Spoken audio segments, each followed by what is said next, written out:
What's up, y'all? Kilo Nails here. Rebuilding my squat from ground zero.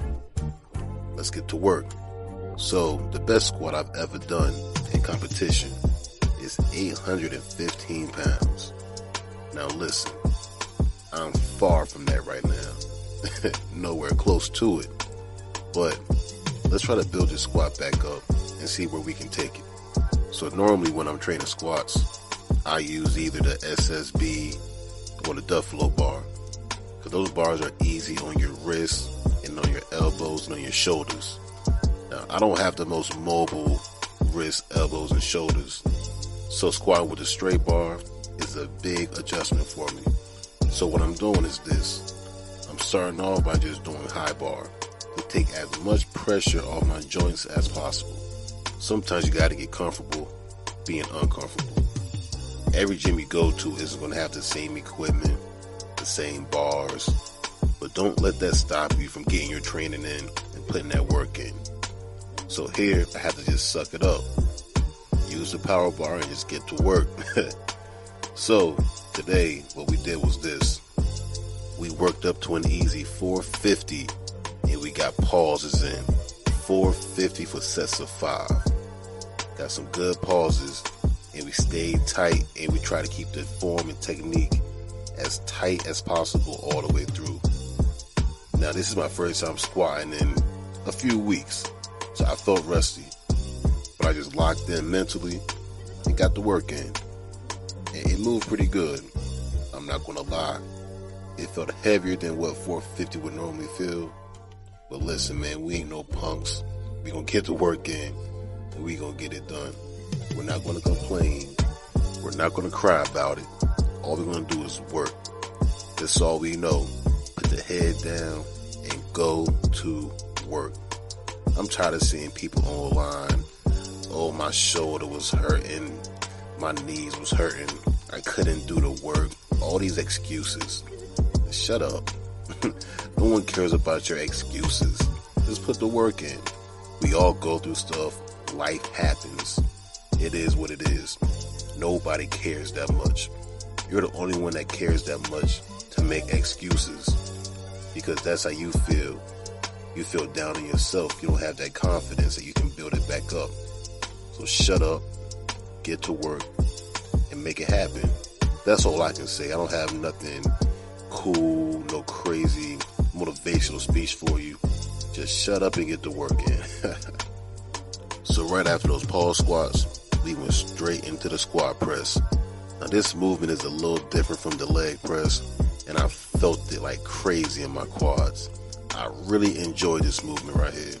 This is my first time really using this machine, so anytime I'm in a new gym, a new environment, I take advantage of the different machines and equipment that they have.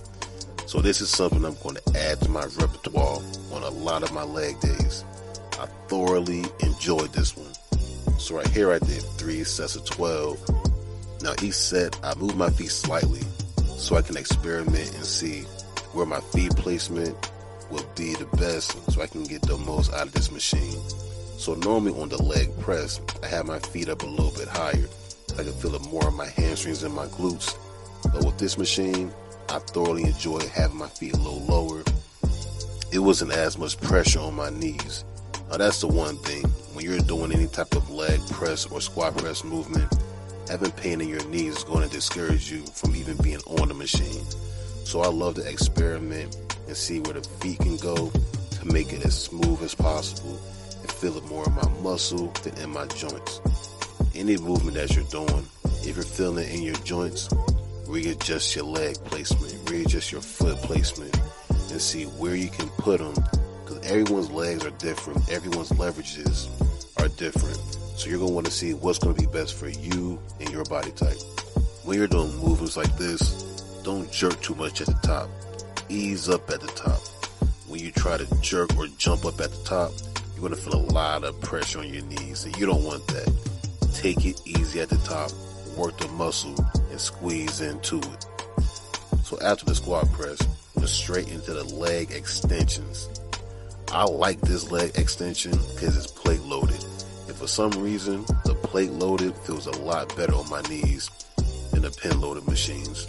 I'm not sure what it is, but any gym that has plate loaded leg extensions, leg curls, my legs feel like they're in heaven. And also, I feel I can load more weight on the muscle without feeling all the stress and pressure and pain on my joints. And in the long run, me using this machine, loading up heavier weights with less pressure on the joints, that means it's going to be better for muscle growth and strength, which I'm super excited about. I think I'm going to get crazy leg gains training at this new gym right now. I'm not going to lie, gyms like this make me want to train legs more than just once a week. So we might actually start implementing that. Maybe getting a good 2 days a week of leg day. One heavy squat day, maybe one light squat day. Just so we can get more blood flow and get more work and more reps in on the legs. Now last but not least, we got the abductor machine. A lot of people overlook this machine and think it's not for the fellas. Nah, fellas, listen. This might be the best kept secret. Do this machine. It's great for your hips and it's great to build your squats. Doing this movement will teach you to open your hips when you're squatting and not allowing your knees to cave in, which will give you more knee pain and a bigger risk of injuring yourself when you're squatting. So make sure you add these in on your leg days. You don't gotta go heavy. Just get some good reps in, slow control, get the squeeze, and just put the work in, alright? So Kilo Nails, I'm signing out. Leg day. Let's build this squat back up. It was a very basic day, straight to the point, no fluff, no filler, right to work, alright? Like, subscribe, comment. Kilo Nails, signing out, peace.